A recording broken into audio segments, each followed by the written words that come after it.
Hello दोस्तों, welcome free circle lab के new episode में आपको स्वागत है। दोस्तों ये तीन छोटा छोटा डिवाइस ये क्या है? बेसिकली ये अलग पर्पस के लिए एक काउंटर है। ये मार्केट में मिलता है, इसका नाम है टेली काउंटर। इसको आप जितना दबाते जाएंगे इस वाले काउंट बटन को, उतना आपका काउंट बढ़ता जाएगा और इस रीसेट बटन को दबाएंगे तो आपका काउंट रीसेट हो जाएगा। तो यहाँ पर आप देख सकते हैं कितना आपको काउंट मिलता है। 5 नंबर की काउंट मिलता है, मतलब आप इससे मैक्सिमम 99,999 तक काउंट कर सकते हैं। तो इसको इलेक्ट्रॉनिक्स में कुछ पर्पस के लिए हम यूज कर सकते हैं। तो भाई हम देसी जुगाड़ू आदमी है तो हम इसका कुछ ना कुछ यूज इलेक्ट्रॉनिक्स में निकाल ही लेंगे। उससे पहले बात कर लेते हैं इसका प्राइस और ये कहाँ पे अवेलेबल है। उसके बाद बताएंगे इसको कैसे आप डिफरेंट पर्पस के लिए काउंटर की तरह इस्तेमाल कर सकते हैं, जैसे कि कॉयल का वाइंडिंग काउंटर या फिर कोई फ्रीक्वेंसी काउंटर, एसी मेंस का फ्रीक्वेंसी काउंटर, ये सब इससे बना सकते हैं।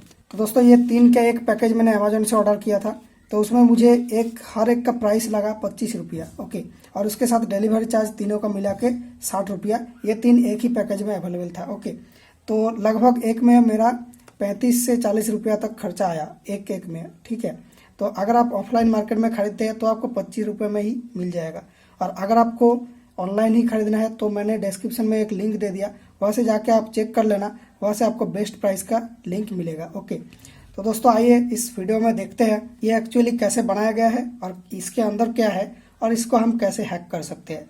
तो बेसिकली इसको हैक करके हम वाइंडिंग का काउंटर आज बनाएंगे और बाद में मैं बनाऊंगा इससे फ्रीक्वेंसी काउंटर, क्योंकि फ्रीक्वेंसी काउंटर बनाने के लिए थोड़ा सा दिमाग लगाने की जरूरत है, तो वो वीडियो आने में थोड़ा सा टाइम लगेगा। ओके, अब दोस्तों टाइम बचाने के लिए मैंने एक को पहले से खोल के रखा। तो इसके अंदर आपको क्या क्या मिलता है देखिए। ये जो है 2 स्विच आपका, ये है काउंट का, ये है रीसेट का। ओके, और ये आपका मेन पीसीबी बोर्ड।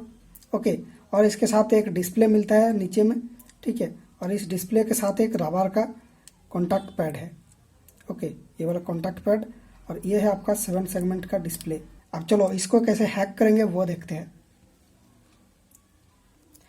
दोस्तों यहाँ से हमें काउंट और रीसेट बटन को निकालने के लिए 2 पैड हमें मिलता है। जब आप रीसेट स्विच को दबाते हैं तो ये दोनों कॉन्टैक्ट आपस में जुड़ती है, और जब आप काउंट स्विच को दबाते हैं तो ये दोनों कॉन्टैक्ट आपस में जुड़ती है। तो ये दोनों कॉन्टैक्ट आया कहाँ से है? तो दोस्तों हम मल्टीमीटर से मेजर करेंगे, तो कंटिन्यूटी मोड में दे देंगे और देख सकते हैं इसका जो ट्रैक है, माइनस का ट्रैक, ये यहाँ से आके इस तरफ जाके ये वाला पैड में है। तो अब आपको समझ में आ ही गया कि ये बैटरी का माइनस पिन है। ओके, और ये माइक्रो कंट्रोलर पिन, मतलब ये इसकी काउंटर की रीसेट पिन है। तो ये जब इससे जुड़ती है तभी ये रीसेट होता है, मतलब ये काउंट जो जितना आप काउंट किया था वो सब डिलीट हो जाता है। अब दोस्तों काउंट बटन को देखते हैं। ये जो पैड है ये है आपका पॉजिटिव के साथ जुड़ा हुआ, क्योंकि मैंने पहले ही इसको चेक कर लिया, इसका डायरेक्ट ट्रैक नहीं मिलता है, इस ब्लैक के ऊपर से गुजरती है। तो ये देखिए। ओके, तो ये पॉजिटिव की लाइन के साथ जुड़ा है, ये बैटरी की पॉजिटिव की लाइन के साथ। और दोस्तों ये है आपका माइक्रो कंट्रोलर की दूसरा पिन, जो कि आपका काउंट करता है, मतलब ये पॉजिटिव के साथ जुड़ा तो आपका काउंट होता है, और ये वाला पिन अगर नेगेटिव से जुड़ा तो आपका रीसेट होता है। ओके, अब दोस्तों काउंट और रीसेट का जो 2 कॉन्टैक्ट है माइक्रो कंट्रोलर का, मतलब इस आईसी से आया हुआ है, तो ये दोनों कॉन्टैक्ट सेम नहीं है। मतलब आप ऐसा भी सोच सकते हैं कि एक ही पिन अगर पॉजिटिव से जुड़ा है तो काउंट होता है और नेगेटिव से जुड़ा है तो रीसेट होता है। तो ऐसा कुछ भी बात नहीं है, क्योंकि ये दोनों पिन अलग है। देखिए मल्टीमीटर में शॉर्ट नहीं बताता है। अब दोस्तों इसमें हम एक अरेंजमेंट करेंगे इस काउंट बटन को लेके। इसका काउंटिंग स्पीड हमें टेस्ट करना है, क्योंकि इसको हाथ से दबाने के लिए बनाया गया है। तो हाथ से तो आप 1 सेकंड में 3-4 बार ही प्रेस कर पाओगे हार्डली, तो उससे ज़्यादा नहीं कर पाओगे। तो इसका काउंटिंग स्पीड हमें देखना है, तभी हम बता पाएंगे कि इसको हम वाइंडिंग काउंटर के लिए बना सकते हैं या नहीं। मतलब इसका रेस्पॉन्स स्पीड देखना है। तो वो स्पीड चेक करने के लिए इस पिन को इस पिन के साथ बहुत हाई स्पीड में लगाना है और छोड़ना है। बहुत हाई स्पीड में 1 सेकंड में मान लो 50-60 बार या 1000 बार, 2000-3000 बार भी हम चेक करेंगे। दोस्तों ये काम करने के लिए मैं एक ऑप्टो कपलर का यूज करूँगा। ये डिवाइस आपको कोई भी 12 वोल्ट एडाप्टर या फिर 5 वोल्ट एडाप्टर के अंदर इस तरह से आपको मिलता है। ओके, तो ये प्राइमरी और सेकेंडरी के बीच लगा हुआ होता है, तो ये फीडबैक के लिए काम करता है, वो बात अलग है। तो अब हम इस डिवाइस को देखेंगे। इसमें देखिए 4 पिन है, इसमें से एक आपको डॉट मिलता है इस साइड में, इस साइड में देखिए एक डॉट मिलता है। तो ये जो डॉट है इस साइड में आपको एक एलईडी मिलता है, एलईडी का पॉजिटिव है ये वाला, ओके। और इस साइड में आपको एक एलडीआर जैसा ट्रांजिस्टर मिलता है। इस एलईडी जला तो ये ट्रांजिस्टर एक्टिव होती है और बीच में कोई भी इलेक्ट्रिकल कनेक्शन नहीं है। बीच में इस तरफ से लाइट आती है, कोई भी इलेक्ट्रिक नहीं आती है, ओके। तो ये वाला जो है इसका पॉजिटिव और ये वाला इसका पॉजिटिव, ठीक है। और ये वाला नेगेटिव, मतलब इससे इस तरफ करंट फ्लो होती है, उल्टा तरफ नहीं आता है, ओके।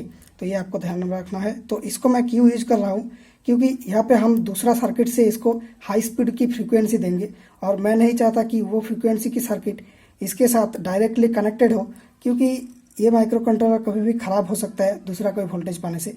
तो वो श्योर करने के लिए इस डिवाइस को मैंने यूज किया, जहाँ पे इस तरफ से इस तरफ कोई भी वोल्टेज नहीं आएगी, बस इस तरफ स्विचिंग होगा और इस तरफ से लाइट से ये स्विचिंग होगा, तभी ये डिवाइस सेफ रहेगी, इसका कोई रिस्क नहीं रहेगा, ओके।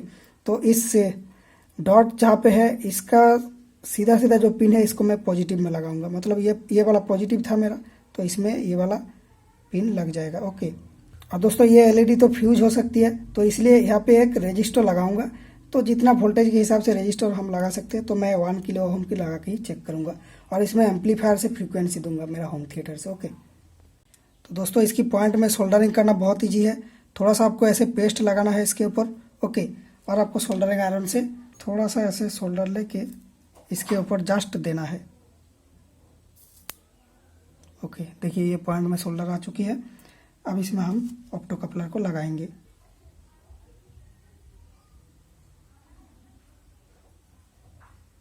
तो दोस्तों ये कनेक्शन कंप्लीट हो चुका है, ओके। दोस्तों मैंने इसका सेटअप कर दिया। इसमें होम थिएटर का तार आया हुआ है, ये रजिस्टर में गया और एक पिन बाकी ऑप्टो कपलर का दूसरा पिन में गया, ओके। तो ये तार का प्लस माइनस को लेके सोचना नहीं है। मेरा होम थिएटर 12012 ट्रांसफार्मर से चलता है, तो इसमें फुल वेव एसी आता है, तो इसलिए हमें प्लस माइनस को लेकर टेंशन नहीं है। अगर आपका 012 का होम थिएटर है, मतलब एम्पलीफायर है 012 का, तो आपको प्लस माइनस ठीक करना है। अगर एक बार काम नहीं किया तो इस तार को आप घुमा के लगाना, तब काम करेगा। तो ओके फ्रेंड्स, आइए इसका काउंटिंग स्पीड देखते हैं, कितना स्पीड में ये काउंट कर पाता है, ओके। तो जैसे कि 5023 तक गिनती हुआ है, तो ये दिखने में बहुत बड़ा नंबर लगता है, लेकिन जब स्पीड में काउंट करेगा तब ये कोई भी नंबर नहीं है। तो ये मेरा इस वेबसाइट को मैंने खोला, इसका नाम है, इसको आप ऑनलाइन टोन जनरेटर सर्च करने से आ जाएगा गूगल में।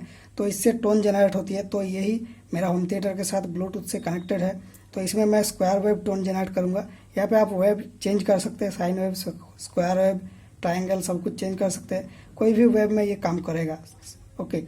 तो इसको जब 20 हर्ट्ज में मैं सेट करता हूँ तो ये साउंड 20 हर्ट्ज की चलने लगता है, जैसे कि आप देख पा रहे हैं। तो इसको मैंने लेफ्ट साइड में कर दिया, लेफ्ट स्पीकर के साथ ये कनेक्टेड है, तो ये बहुत स्पीड से बढ़ता है। लेकिन जब मैं इसका स्पीड और बढ़ाता हूँ तो देखिए इसका स्पीड कम हो जाता है, ओके। मतलब 20 हर्ट्ज में ये सबसे पीक स्पीड देता है, ओके। मतलब 20 हर्ट्ज का मतलब होता है 1 सेकंड में 20 बार ये पल्स देता है। उससे कम करेंगे तो डेफिनेटली ये भी कम हो जाता है।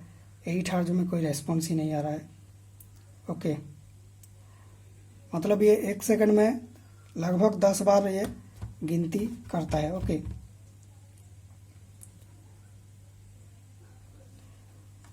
तो इससे डेफिनेटली आप बना सकते हैं एक काउंटर, जो कि आपका कॉइल का वाइंडिंग काउंटर होगा, लेकिन इसमें स्पीड इतना नहीं है। अगर आप उसको जोर घुमाते हैं तो वो इतना काउंट नहीं कर पाएगा, क्योंकि इसका स्पीड सेकंड में 10 बार है।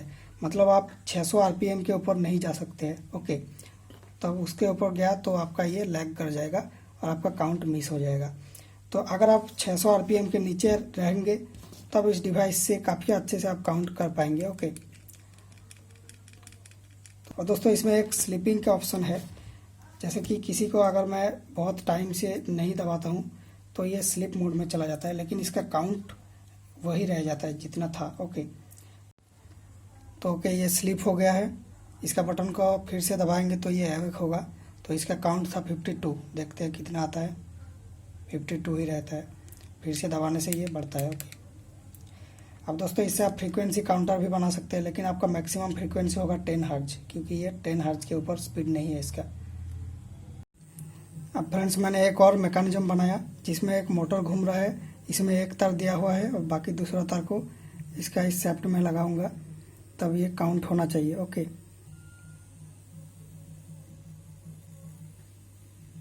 तो इसका भी स्पीड कुछ ज़्यादा नहीं लग रहा है।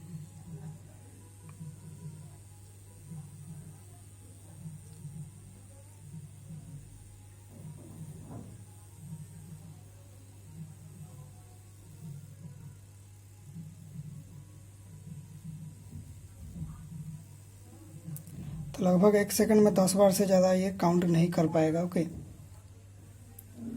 तो अब देखना आपके हिसाब से, आपके एप्लीकेशन के हिसाब से अगर ये काम करेगा तो ठीक है, आप खरीदना। डिस्क्रिप्शन में लिंक दिया हुआ है, बेस्ट बाय लिंक, तो वहाँ से जाके खरीद सकते हैं। तो दोस्तों मैंने इसका स्पीड टेस्टिंग एक्सपेरिमेंट इस वीडियो में करके दिखाया। तो ये वीडियो कैसा लगा कमेंट्स में बताना। अगर पसंद आया वीडियो तो लाइक करना। अगर इस तरह के वीडियोज़ आपको और चाहिए, इस चैनल की वीडियोज़ को चेक कीजिए। अगर आपको repairing tips, electronics project making, electronics कैसे काम करती है इसके बारे में एक्सप्लेनेशन चाहिए, या फिर इन सब में आपको इंटरेस्ट है, तो इस चैनल का वीडियोज़ आप चेक कीजिए, डेफिनेटली पसंद आएगा। और पसंद आए तो सब्सक्राइब कर लेना। दोस्तों थैंक यू फॉर वॉचिंग। मिलते हैं नेक्स्ट वीडियो में और इंटरेस्टिंग टॉपिक के साथ।